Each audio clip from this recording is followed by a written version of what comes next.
Anlamanı istediğim şey şu. Günlük karar verme yeteneğin maalesef sınırlı. Yani senin sabah vereceğin kararlarla akşam vereceğin kararlar aynı olmuyor ve bunları verirken de farklı eforlar sarf ediyorsun. Yani şunu söylemeye çalışıyorum. Sen sabahları belki de şu anda ne yesem, şu anda ne yapsam diye düşünürken çok fazla zorlanmıyor olabilirsin. Ama akşama artık zaten beynini gün içerisinde yeterince kullanmış oluyorsun ve bu yüzden alacağın kararlar çok daha zorlaşıyor. Alırken zorlanıyorsun. Gerçekten belki de ter döküyorsun. Bunu hatta oyunlardaki tecrübe puanlarına da benzetebiliriz. Ama bunun tam tersi olduğunu düşün. Yani sen bir şeyler yaptıkça bu senin tecrübe barın dolmuyor da yavaş yavaş azalıyor. Sen sabah uyandığın zaman daha yeni kalktın. Tamamen beyin puanlarının full olduğunu düşün. Hiçbir beyin puanı kaybetmedin. Ama alacağın her kararda, düşeceğin her ikilemde bu beyin puanların yavaş yavaş azalacak. Çünkü bu ikilemlerden çıkmak için, bu vereceğin kararların iyi kararlar olması için beyin puanları kullanacaksın. Bunun üzerine düşüneceksin. Ve akşam geldiği zaman artık günün sonundasın. Alacağın hiçbir karar neredeyse kolay olmayacak. Alırken zorlanacaksın çünkü artık iyice beyin puanın azaldı. Artık geriye çok bir şey kalmadı. Günün son demlerindesin. Son puanlarını kullanıyorsun belki. Bu yüzden gün içerisinde çok fazla karar almak, çok fazla karar vermek senin beyin puanlarını çok hızlı bir şekilde düşürmene, gün içerisinde ne yapacağını, neler yapabileceğini en verimli şekilde tasarlayamamana sebep oluyor. Tasarlayamamak. Olumsuz bir şey bu. Bir gerçeklik hayal et. Farklı bir evrende olduğunu düşün. Sabah kalktığın anda ne yapacağını biliyorsun. Şimdi kalktım, tuvalete gideceğim, geleceğim, minnettarlık günlüğü, minnettarlık günlüğünden sonra gideceğim, meditasyon yapacağım, meditasyondan sonra gideceğim, kitap okuyacağım. Kitap okuduktan sonra başka işlerim var. Güzel. Bir de şunu düşün. Sabah kalktın, tuvaletine girdin. Çünkü ihtiyaç. Çıktın, dedin ki ulan şimdi meditasyonumu yapsam, minnettarlık günlüğümü. Hadi diyelim ki onun bir sırası var. Gittin, onu yaptın, onu yaptın. Ulan şimdi kitap okuyacağım da hangi kitabı okusam, kaç sayfa okuyacağım. Çok da fazla zamanım yok zaten. 2 saat sonra dışarı çıkacağım. Madem 2 saat sonra çıkacaksam da oturup kitap okumayayım. Gideyim biraz telefonda dolaşayım. Bakayım Instagram'da neler olmuş, biraz Twitter'da neler olmuş. Gündemi takip edeyim. Bakalım ülke bölünüyor mu, bir şeyler oluyor mu? Ama fark ettiysen hiçbir şekilde daha verimli bir şey yapmadın. Belki geldin bir iki tane minnettarlık duyduğun şey yazdın, güzel. Meditasyon yaptın, güzel. Bunlarda karar verirken bile ikileme düştün. Hangisi yapılacaktı, ne yapılacaktı? Belki kahvaltı yapacaksın, kahvaltıda ne yiyeceğini bilmiyorsun. Spora gideceksin. Sabah oturdun, tamam mı? Bilgisayarın başındasın, işlerini yaptın. Yarım saate spora giderim dedin. İlla ki başına gelmiştir. Baktın işlerin birazcık bitmiyor gibi, işlerine ara mı versem, yok vermeyeyim, daha sonra spora giderim. 1 saat sonra giderim. 1 saat geçiyor. 1 saat sonra giderim. Yarım saat sonra giderim. 45 dakika sonra giderim. 2 saat sonra giderim. 2 saat 45 dakika, 1 saat 30 dakika geçiyor. Okey, yarım saat. Akşam giderim ya. Akşam giderim. Ama hala aklında o. Kurcalıyor. Çünkü yapmadığın bir sorumluluk. Çünkü düzenli bir programın yok. Gün içerisinde ne yapacağını bilmiyorsun. Bu yüzden sürekli gün içerisinde ikilemlerle uğraşmak zorundasın. Bu yüzden gün içerisinde çok fazla beyin puanı kaybediyorsun. Demiştim ya, farklı bir evren düşün. Ne yapacağını biliyorsun. Kalktın, meditasyon, minnettarlık günlüğü, geldin, oturdun, işini yapıyorsun. Spora kaçta gideceksin? 1'de. Güzel. 1'de kalktın, çantanı hazırladın, gittin spora. Geldin, saat 3. Duşunu aldın, tüm işlerini bitirdin. Kitap okuman gerekiyor akşam 5'e kadar. 5 ile 7 arasında dışarı çıkacaksın. Güzel. Düşünmeni gerektiren hiçbir şey yok. Akış evresindesin. Sadece günlük yaptığın şeye odaklanıyorsun. Şimdi bulunduğun evrene geri dönelim. İşini yapıyordun ve dedin ki yarım saat sonra spora gideceğim. Sen o işini yaparken de yine yarım saat sonra gideceğin sporu düşüneceksin. Ne yapsam, bu hareketi yapmıştım, en son 50 kilo kaldırmıştım, acaba 55 olmuş mudur bu sefer, 55'i denesem mi? Yaptığın işten verim almıyorsun. 45 dakika yetişecek mi acaba, ben böyle demiştim ama tam da yetişmeyebilir, şöyledir böyledir. Bir tane hoşlandığım kız vardı sporda. Bakalım görebilecek miyim? Arkadaşım saat 2'de gidecekti, ben 3'te gideceğim. Acaba 1 saat içinde spor bitmiş olur mu? Belki karşılaşırız. Bunların en kolay, hatta belki de maliyetsiz ve tek çözümü program yapmak. Ve sana şunu söyleyeyim. İstediğin kadar zengin ol, istediğin kadar başarılı ol, istediğin kadar bazı şeyleri kafanda oturtmuş ol. Program yapmazsan bir hiçsin. Bak sana şunu söyleyeyim. Bazı insanlar program yapmıyordur ve gerçekten de çok başarılıdır. Eminim vardır öyle insanlar. Ama bu insanlar bazı şeyleri rutine oturtmuştur. Zaten eski zamanlarda bazı programlar kullanmışlardır. Ve bunlara alıştıkları için artık bunu kullanmaları gerekmiyordur. Sen her sabah eğer 6'da kalkacağım diyorsan kalkıyorsan, 8'e kadar bir işle uğraşıyorsan 10'a kadar başka işle, 12'ye kadar başka işle, akşama kadar da farklı bir şey yapıyorsan, ne yaptığın, hangi saatte ne yapacağın belliyse zaten senin bir programa ihtiyacın yok. En azından yazılı bir programa ihtiyacın yok. Her şey kafanın içinde. Yine de bir programın var aslında. Sadece yazılı değil. Alıştığın, alışkanlıklarından oluşan bir programın var. Sen zaten sabah 6'da kalktığında direkt yapacağın şey aklına geliyor. O işi yaptıktan sonra nasıl yapacağını bildiğin diğer işe geçiyorsun. O da aklına geliyor. Ve saatlerin, hatta günlerin böyle geçiyor. Zaten ne yapacağını biliyorsun. En basitinden herhangi bir başarılı insanı düşün. Bunun aksi örneğini göremezsin. Hiç kimse dağınık bir şekilde çalışmaz. Ne yapacağını herkes bilir. Çünkü gün içerisinde sürekli karar almak, sürekli ön beynini çalışır vaziyete sokmak, fazlasıyla enerji israfı, fazlasıyla beyin puanı kaybetmek demek. Peki Furkan, tamam, artık ben iyice inandım. Güzel bir program hazırlamam lazım, haklısın. Belki de daha öncesinde hazırlamaya çalışıyordum. Ama yine de başarılı olamıyordum. Nasıl hazırlayabilirim? Ne yapabilirim? Ne öneriyorsun? Şöyle, en başta böl ve yönet. Tanıdık geldi mi? Şöyle düşün. Diyelim ki bir tane iş kurmak istiyorsun. Diyelim ki YouTube'da video çekeceksin. Güzel. Güzel bir başlangıç. Peki ne yapman lazım? Kendini bir anda 500 video yüklemiş şekilde hayal edemezsin. Ya da diyelim ders çalışacaksın. Kendini bir anda konuları bitirmiş şekilde hayal edemezsin. İlk önce küçük adımlardan başlaman lazım. Daha önce hiçbir dağa tırmanmadığını düşün. Ki muhtemelen tırmanmamışsındır. Daha önce hiçbir dağa tırmanmadıysan gidip de Everest Dağı'na tırmanmak sana zor gelebilir. Çünkü hiçbir tecrüben yok. Gözünü korkutur. Kocaman değil mi? Oha, nasıl yapacağım ben bunu? Ama daha önce küçük tepelere çıktıysan, belki de küçük dağlara tırmandıysan, bu sefer dersin ki okey, daha önceden ben bunu çok yaptım. Belki de gitgide büyüttüm. Belki küçük bir dağa tırmandım, sonra orta bir dağa, sonra büyük bir dağa. Şimdi sırada Everest var. Güzel. Everest'e tırmanana kadar yapman gereken şeyleri bir nevi bölmüştün. Küçük adımlarla başladın. Şunu söylüyorum. Atıyorum, sen ders mi çalışacaksın? Biyolojiyi halletmek istiyorsun. Güzel. Ya da YouTube videosu mu çekeceksin? Güzel. Otur, videonu çek. Ya da tripodunu sipariş et. Işığını sipariş et en başta. Adım adım. Bir anda işte 50 videosunu yüklemişsin de 51. videoda ne çekeceğim, ne fikir lazım, nasıl yapabilirim, bunu nasıl yapayım, şunu nasıl yapayım. Her şeyi düşünme. Biyolojide iyi mi olmak istiyorsun? Matematikte iyi mi olmak istiyorsun? İlk önce aç. Birkaç tane soru çöz. Bunu da programına şöyle yerleştirebilirsin. Sen oturup ulan 50. videoda ne yapacağım?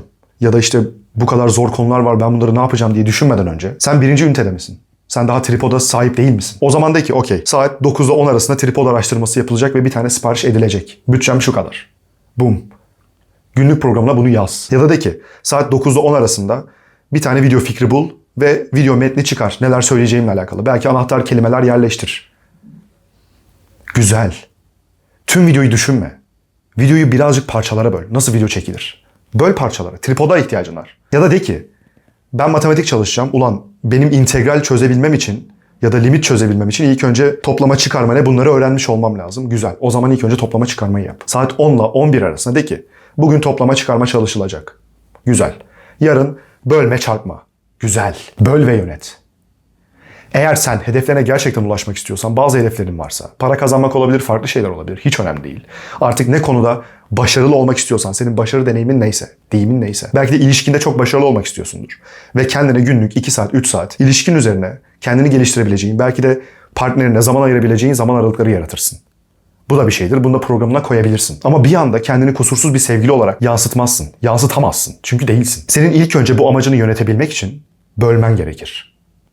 İlk önce küçük adımlardan başlaman gerekir ki gitgide o tırmandığın dağın seviyesi artsın. Sen en başta en yukarıdakine bakarsan yönetilirsin. Ama ilk önce bunu yönetebilmek için bunlara bölmen lazım. İlk maddemiz bölüp yönetmek. Ki belki de en temel olmasına rağmen belki de en önemlisi. Bazı bilim adamlarının ya da bazı filozofların izlediği bir taktik var. Gece bir problem üzerine düşünüyorlar. Artık neyi çözmek istiyorlarsa. Artık ya da Tanrı var mı yok mu? Bunun üzerine düşünüyor. Bunun üzerine düşündükten sonra baktı ki artık beyni yeterince çalışmıyor, artık yeterince yoruldu. Tüm beyin puanları tükendi değil mi sonuçta? Artık iyice üstüne düşünüyorsun, yoruldun.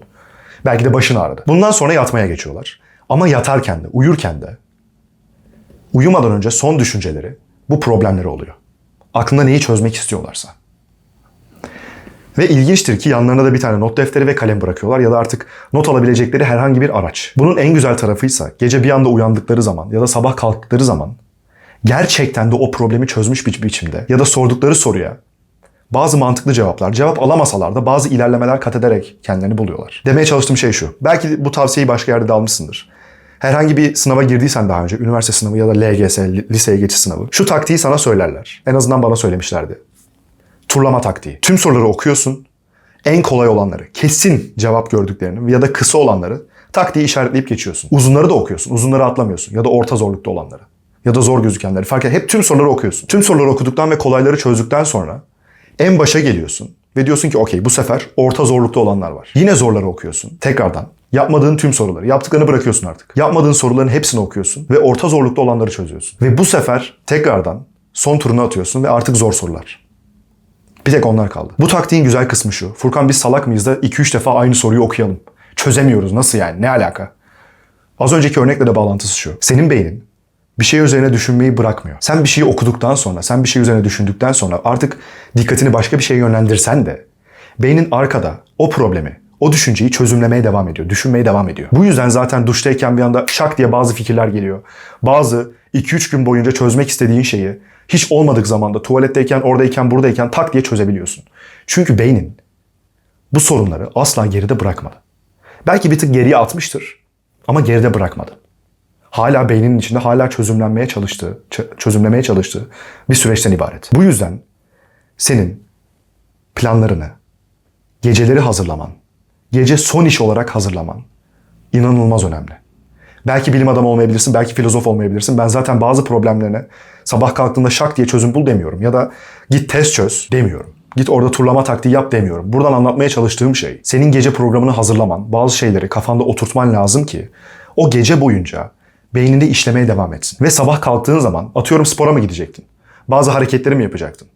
Belki de içten içe spordaki bir tane hareketten, belki de lateral raises'dan rahatsızdın. O gün yapmak istemiyordun. Sabah belki de o antrenmanın, o programın ya da o hareketin alternatifi bir düşünceyle uyanmış olacaksın. Ya da sabah kalktın, tuvalete gittin, meditasyon yaptın, günlük tuttun. Bunları yazmışsın. Ama gece son iş olarak bunları yaparsan ve öyle yatağa girersen beynin bunları işlemeye devam ettiği için sabah bunları çok daha iyi şekilde yapacaksın. Çünkü beynin zaten bunları yapacağını biliyor. İster istemez sabah kalktığın zaman programını hiç hazırlamamış bir insanına göre o işleri nasıl yapacağını çok daha iyi biliyor olacaksın. Ya da video çekeceğin zaman ya da video konusu. Atıyorum dedin ki şu an bu videonun konusu ne? Program hazırlamak, programlarımı nasıl hayatta ve derslerde başarılı olmak için hazırlıyorum. Güzel. Ben bunu eğer dün gece düşünmüş olsaydım, ki düşünmedim, dün gece aklıma gelmedi. Şimdiye kadar aklımda çok daha iyi fikirler olabilirdi bu video için. Çok daha iyi bir şekilde belki de kendimi ifade ediyor olabilirdim. Çünkü bu fikri daha dün geceden düşünmüş olacaktım. Tüm gece boyunca ben uykudayken beynim bu fikri videoda nasıl daha kaliteli bir şekilde aktarabilirim, nasıl daha iyi örneklerle açıklayabilirim belki de bunu düşünmüş olacaktı. Ve bu sayede daha iyi bir video çekebilecektim. Bunu bazı videolarımda gerçekten hissettim. Ki o videolar da zaten az buz izlenmedi. Çünkü kullandığım kelimeler, yaptığım eylemler, o videodaki mimiklerim, o videodaki konuşmam bile farklıydı. Bunu hissettim. Çünkü zaten ben onu belli bir süredir beynimde çalıştırıyordum. Bu illa bir gece önceden hazırlamak olmamalı. Atıyorum, diyelim ben bir video çekmek istiyorum.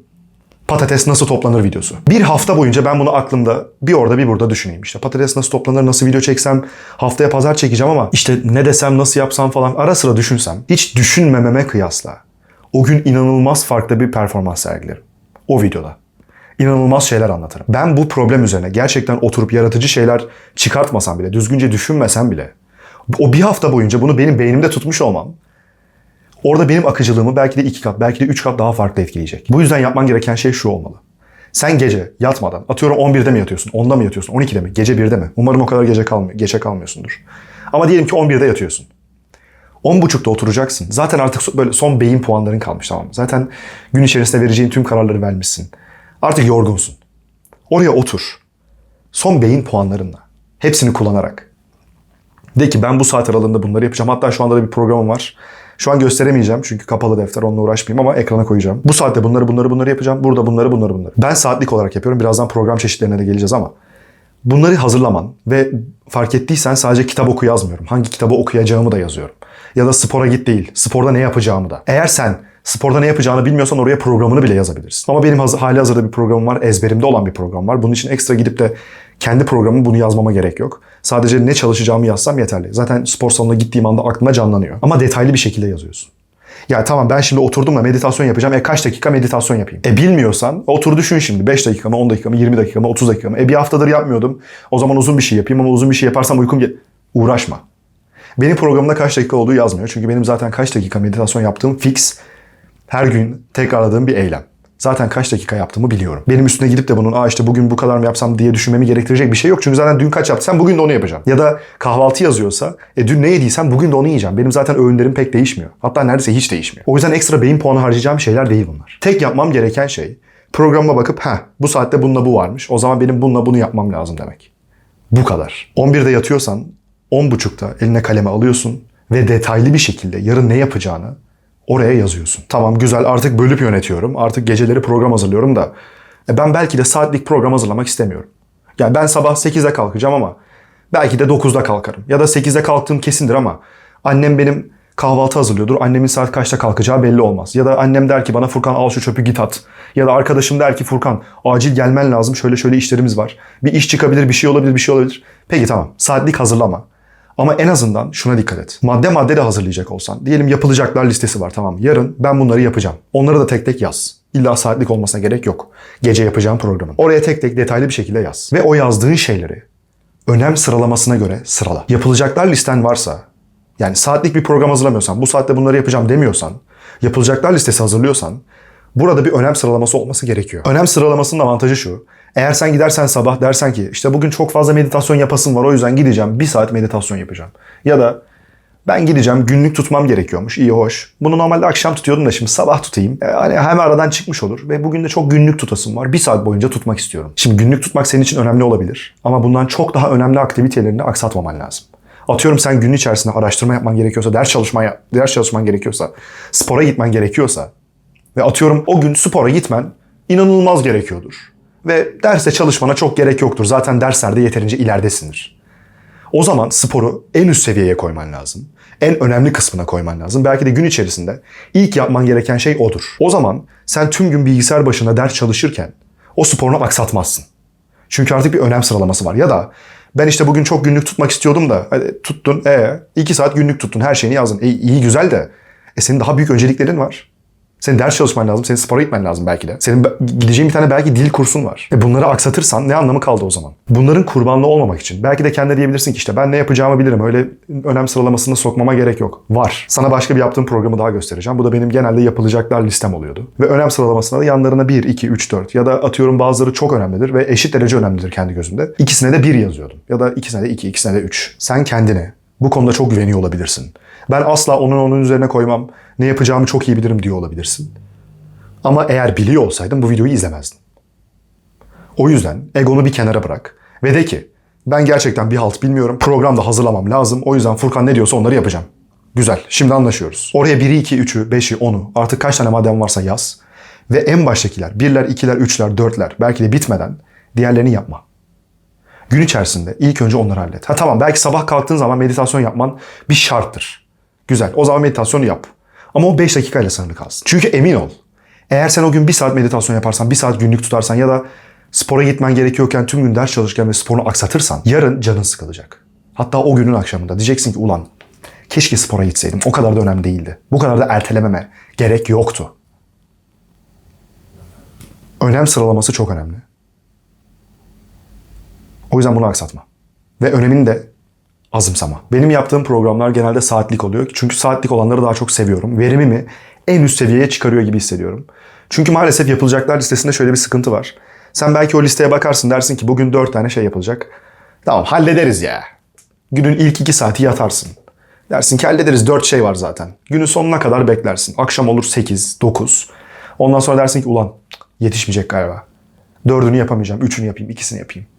Bu yüzden pek hoşuma gitmiyor. Elimden geldiğince saatlik programa sadık kalmaya çalışıyorum.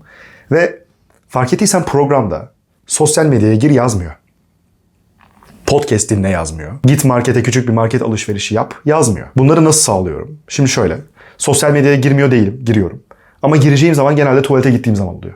Tuvalete giderken telefonumu alıyorum. Orada bakıyorum. Bildirim var mı? Önemli bir şey var mı? Mesajlara bakıyorum. Tap tap tap.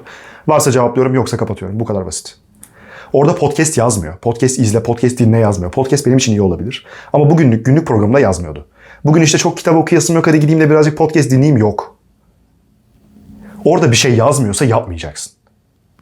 Bu kadar basit. Ya da orada saat 1 ile 1.15 arası git marketten şunları al yazmıyorsa almayacaksın. Programını elinden geldiğince detaylı yapmaya çalış. Ki programda bir şey daha gözüne takıldı muhtemelen. Tuvalet yazıyor. Bunu bile yazdım. Çünkü bu zaman alan bir şey. O yüzden programını iyice detaylı yap. Ve programında olmayan hiçbir şeyi kendi hayatında uygulama. Benim gibi tuvalet aralarında gidip de telefonunu kullanmak zorunda değilsin. Ama eğer telefonunu kullanacaksan da atıyorum saat 12 ile 12.30 arasında kendine bir yarım saatlik sosyal medya ya da internet ya da boş vakit yarat. Ve bu kendine yarattığın boş vakitler dışında da boş vaktin varmış gibi davranma. Çünkü muhtemelen olmayacak. Videonun başında da dediğim gibi program hazırlamak inanılmaz önemli. Hele ki bunu akşam yatmadan önce ve detaylı bir şekilde yapıyorsan. En kötü anında bile en iyi hamleni yap. Görüşmek üzere.